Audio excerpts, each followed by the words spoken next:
嗨，大家好，欢迎回来，我是 Ariel， 我是一个曾经在硅谷 Tech 公司工作了快要15年的 Program Manager。最近几个月我退休了，这个频道主要跟大家分享我学到的知识。今天我们就来聊一聊我这几年一直都看到的一个帖子。这个帖子虽然出现的方式不一样，但是它总是在问同样的问题：你现在攒的钱够吗？作为一个90后，你攒了多少钱？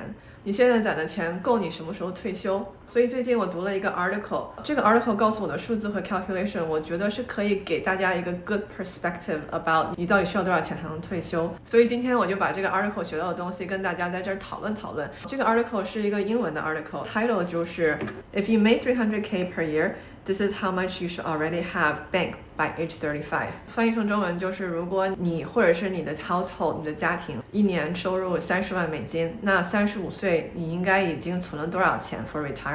这个作者说，在35岁的时候，你应该已经攒到了100万，才能够有一个舒服的退休。先别着急 judge 这个 number， 我们先来看看作者是怎么算出来的。作者建议，如果你的收入是30万一年的话，你应该要每年拿出你这个收入的15%，拿去作为投资 for retirement。但是作者在这个 article 并没有说清楚这个15%是 pre-tax 还是 post-tax， 他也并没有说这15%到底应该投在哪里去 for retirement。 Keep those in mind， 然后我们接下来算个数。这个 article 另外的 assumption 是在你退休前，也就是65岁之前，你每年这个15% 的 investment 会带来6%的回报，但是你退休之后呢，它就会带来5%的回报， assuming 你退休之后做 investment 都会比较保守一些。所以我们就一起来算个数。如果每年拿出来15% of 30万的收入的话，你可以拿出来4万5一年。如果这个钱以6%的回报能够赚到1 million by age 35，那代表你已经在21岁就已经在每年投资4万5了。你21岁的时候在干什么？你还记得吗？我们再来看一些更 common 的 source。 Fidelity 建议你在35岁的时候应该有 2x 2倍你的收入用来 put away for investment。 在这个 case 的话，如果你的收入30万一年，你在35岁的时候应该要存60万。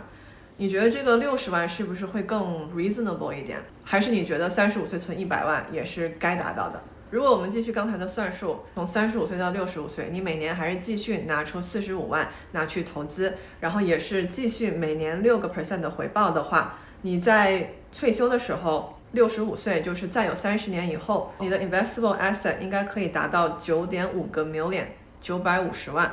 然后我们再用最常用的 4% rule， 每年拿出来4个百分点用来做生活开销，那也就是说你在65岁以后每年会拿出38万一年，减掉税以后 rough estimate 也可以拿到大概30万 cash。 退休之后拿到的收入 before tax 竟然比退休之前还多，因为我们这里算的是退休之前的收入是30万一年，但是退休之后你收入 pre-tax 是38万一年。 I guess this is pretty good， 也就是说你退休之后完全不需要 reduce 任何 cost of living， 你还可以 increase。 According to research， 有一半的美国人到退休年纪的时候还没有攒到50万呢。这个数字跟我们现在在 study 这个 article 的数字有天壤之别。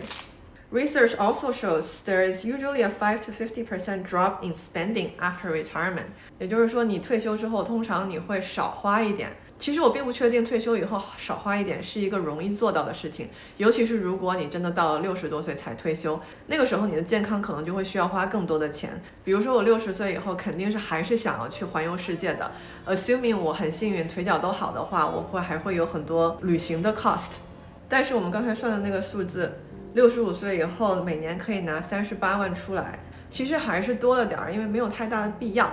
你想想看，退休之前你每年都需要拿出你收入的15%拿去投资，但是退休之后你已经不需要再 continue 投资了，所以 technically 那15%是省下来的，你可以拿去干别的事儿花。如果我们非要找个数字，35岁该攒多少钱才能够有个舒服的退休，我们可以来看一看 US Federal Reserve 的 data。US Federal Reserve 说，一个 family 35岁一年可以赚30万的话，它已经是美国的 top 10% earners。 就非要待在这个 top 10% 的话，我们可以来看一下 US Federal Reserve suggest， 如果35岁你已经有64万5的 net investment portfolio， 你也是美国的 top 10%。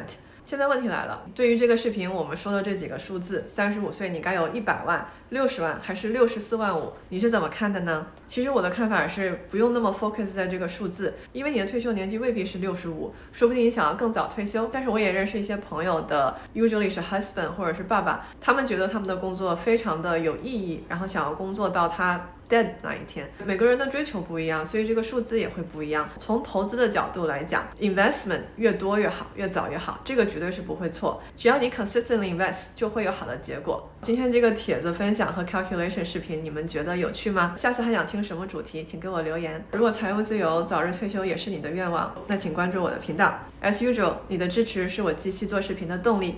祝大家都越来越有钱，我们下次见啦，拜拜。